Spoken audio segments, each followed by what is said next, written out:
provided her for all the junk, clothes, tires, etc., on her lawn.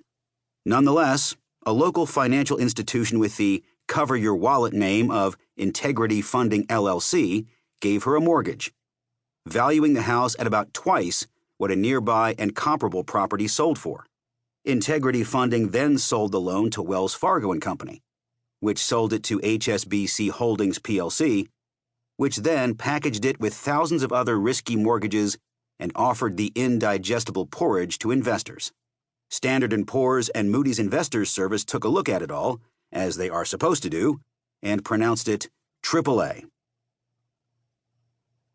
This was fraud, perpetrated in the first instance by the government on the population, and by the rich on the poor.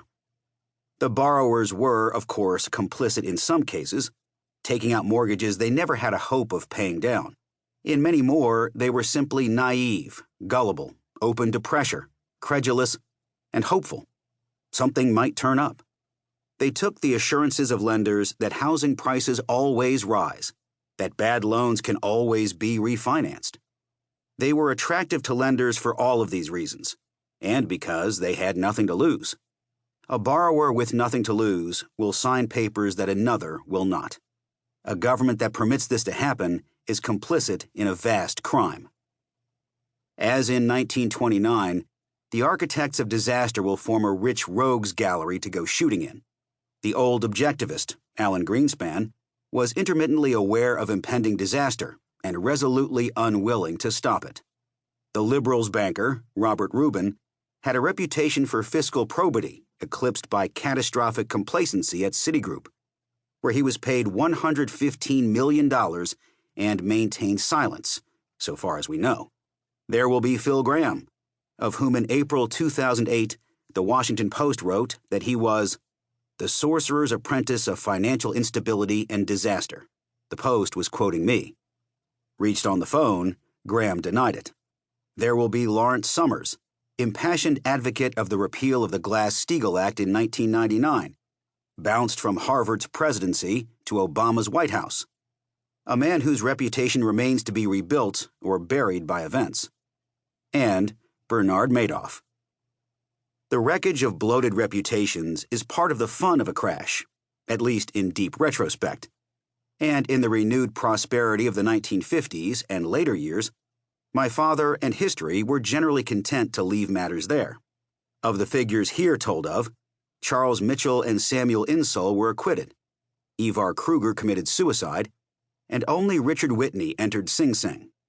Juries in our time, if they get the chance, will be less forgiving. Whether they will get the chance is another matter. If they don't, there is not much hope to clean up after the colossal crimes of the past decade. And so far, if the Obama presidency harbors the Roosevelt who gave us the Emergency Banking Act and the SEC, he has not yet come into the open. But there is time, and we shall see. Largely missing from a book on the Great Crisis 2008 will be the elements of hope, credulity, and carefree optimism that were redeeming features of the 1920s boom. It made people very happy at the time. We read in these pages Frederick Lewis Allen's account of the rich man's chauffeur, his ears laid back for news of a movement in Bethlehem steel, and the Wyoming cattleman who traded 1,000 shares a day. In 1929, millions thought they could easily become rich, and some did. The parallel moment in modern history came in the late 1990s, in the information technology boom under President Clinton, which dissolved at the turn of the decade. The years after Bush v. Gore, the years of 9/11, the War on Terror, and the invasion of Iraq, had no element of this.